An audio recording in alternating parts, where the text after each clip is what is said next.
What's going on YouTube? Vanguard Nerd here, coming to you today for the final video. Now, I'll explain what's going to be happening. Now, right now, I'll profile my Spectral Duke Dragon deck, and possibly next week, or maybe the week after most probably, I'll come at you with Cardfight videos and different deck profiles, since I have to do my GCSEs right now, which is really important coursework, which I need to get good grades on. So I really spent a lot of time in school and kind of couldn't do much because I needed to be awake in school. What that means, like, it was limiting me to go out after school to locals, since I needed good sleep, so I was awake during the school day. Which meant lack of content. And also I was going to Yu-Gi-Oh tournaments for the last 2 weeks? Yeah, 2 weeks. Because I wanted to get my deck finished for Yu-Gi-Oh! And I did. And I'm making another one, but that won't interfere really. Now, I'm gonna start uploading more regularly during the Easter holidays, which are quite soon, so yeah. Okay, the deck profile. I play 3 Spectral Duke Dragon. Now, 3 is a good number. I'd play 4, but right now I don't have a 4th. I should be getting quite soon, so counts me playing the 4th one instead of this card. And I play 1 Sagramore as a tech, because I really like Sagramore since he's a very good rear guard, but it's just not consistent enough in this current meta. I play 4 Garmors, because Garmor is a backup Vanguard that can swing for 15 on its own. Its ability superior core is quite cool as well. And if you don't have Duke, the deck technically turns into Garmor bunnies, really. It's just without Pelennor. For the grade 2s, I play 4 copies of Black Dragonite Fatima. Now this card is really good.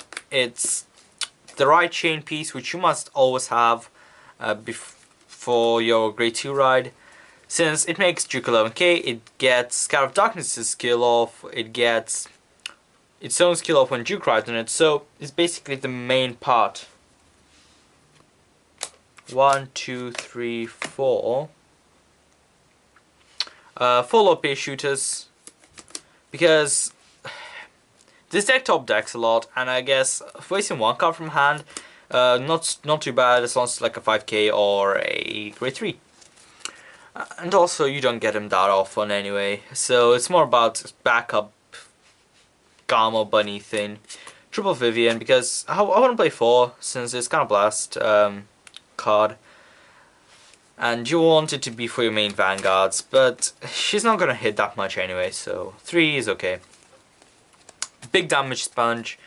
She's amazing to be honest, and she's really shiny. I really like her. Shiny, yeah. 4 copies of Scout of Darkness Fatima, since it's like, it's your search when you ride and stuff like that.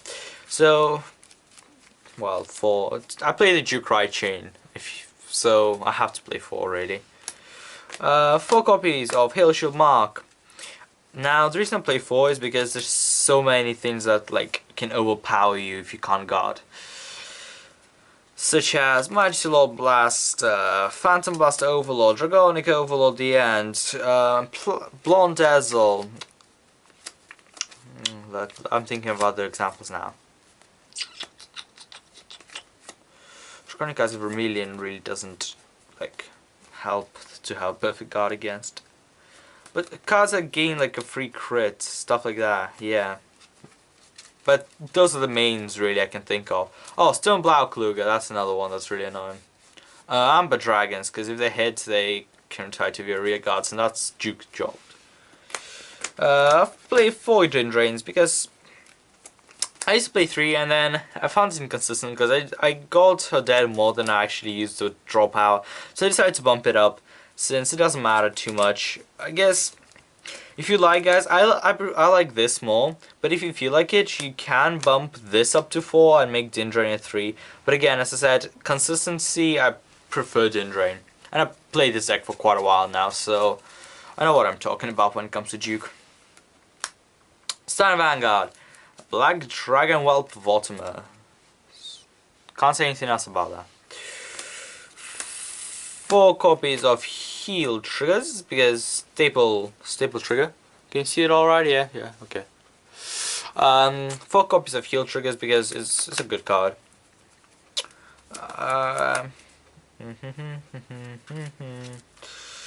For heals and for draws.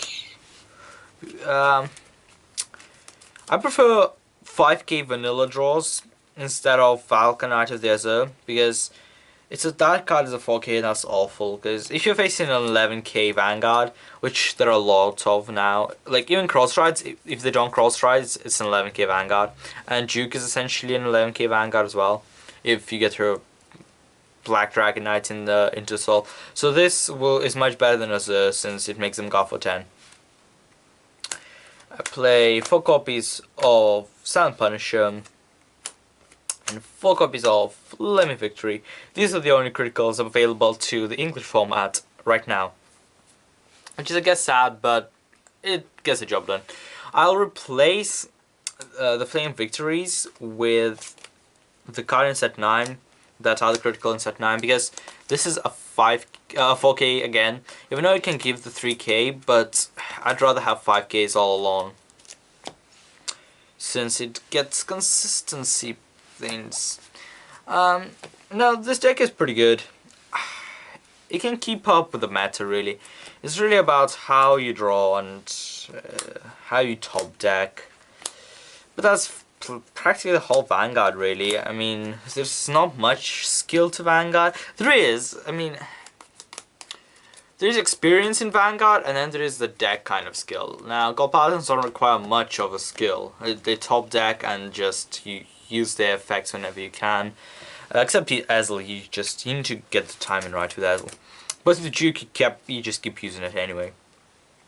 Well, there are other decks, I suppose, that require a bit more skill than Gold Paladins, since Gold Paladins are quite sacky, and I know not many people like them, but I personally love them. I think they're really good. They're a really fun deck, and well, any deck that I play and I like, I consider fun, because if I don't have fun with the deck, what's the point of me playing it? Think of it this way. But yeah, this has been it, guys.